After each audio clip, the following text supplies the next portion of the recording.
Welcome back, boot campers. I hope you're well, enjoying the spring weather. So, just to recap, what I thought I'd do throughout spring, going on to summer, is go through some mobilisation and stretching techniques you can do at home. It takes a few minutes, which will help you move better, essentially. Help you get into the correct position when you're exercising and making sure you're not heading towards injury, which is what can happen to boot campers after a few months.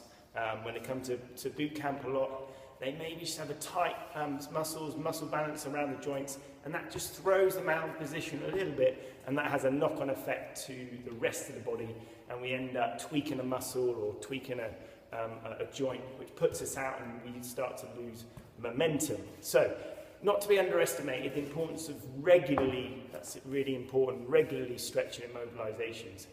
So, by now, you should have bought a 6-inch foam roller and perhaps a 4-inch foam roller to help to loosen things out. So what we're going to talk about today is the squat, and one area which can affect the squat in a big way, affects the biomechanics and how we move. So what we're going to talk about is the flexibility of the calf region, the ankle region. Now, believe it or not, this has a massive effect on the ability to squat. If you've ever seen a toddler squat, which kind of looks a little bit like that when they play, and they're playing around and they're sitting right down into a deep squat. I'm going to step because my camera on my own, the camera can't see. Then you know, at that age, they've got great flexibility and mobility around the ankle. And as we get older, we sit down a lot. High heels or raised platforms can cause, we tend to get tight calves, and that affects how our ankle flexes, and that affects everything else. So, what we're going to do is talk through how we're going to loosen that off in a few minutes, and using a roller and some simple stretches to make sure that you're squatting like a toddler. So, what you'll find is, when you see somebody who is tight in the calves, it affects the ankle position. So, I can't show you some video on my own, but when we're squatting, ankle flexibility, if you imagine that's level, ankle flexibility, if you imagine the foot is there, should be around about 30 degrees at the ankle, both when the leg is straight and when the knee is bent. And when that's tight, what happens from the front end is it's got nowhere to go here, so it has to go here or here. And that affects everything else in the knee.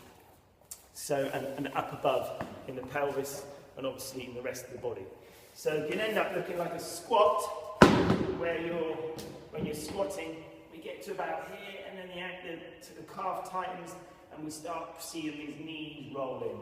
And that turns the femur, the legs inwards, switches off the button, makes us a very unstable position.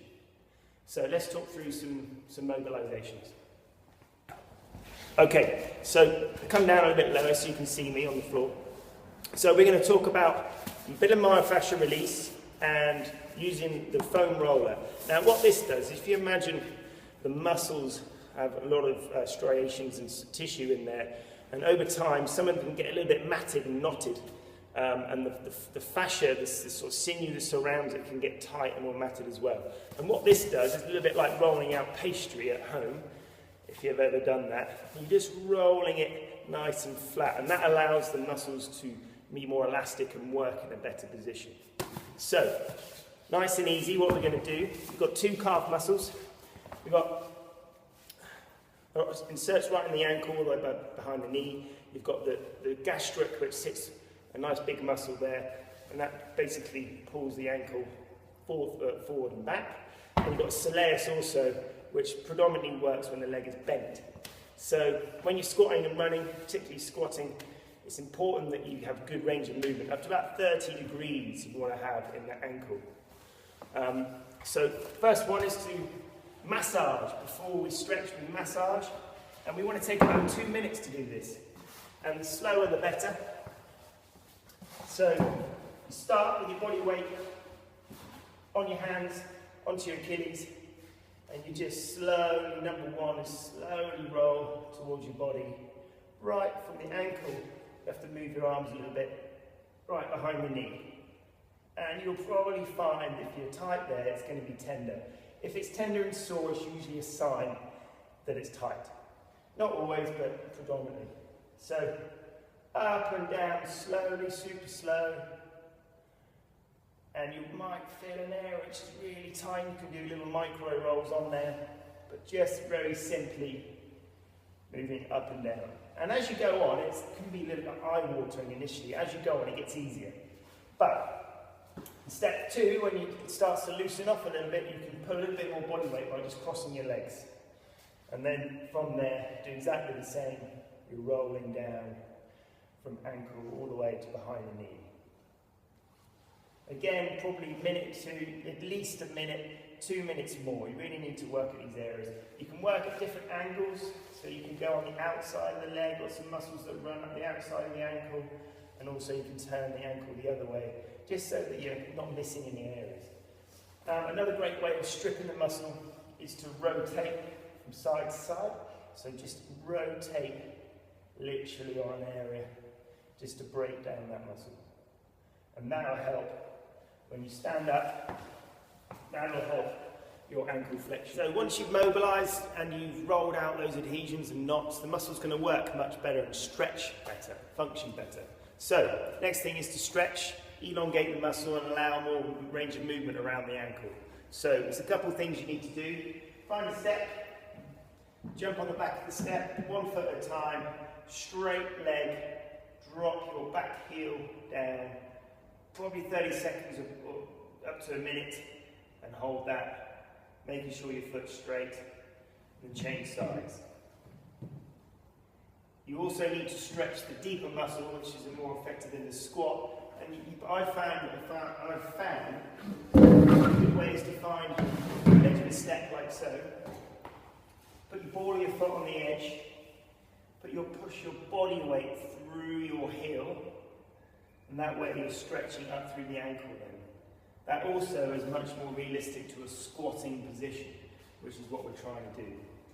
Final thing you can do, and it's a good test, and you can do this before and after all your mobilisation stretching, is to see how you can get into a squat position and actually hold a squat position, which actually gives you a functional stretch. So probably if I do it on here, look, I can show you, you can see it in the camera. You literally wide stance, don't worry about your posture too much, you're just sitting in that position into that squat. You can hold on to something and just leaning forward, keeping your heels on the floor will allow you to train yourself into a squat position and at the same time actively functionally stretch your ankle, which is going to help when you're squatting and exercising. So I hope that helps. Lots to do, little and often, and you'll find that it dramatically affects your squat and it will avoid injury. So take care now, I'll see you at boot camp.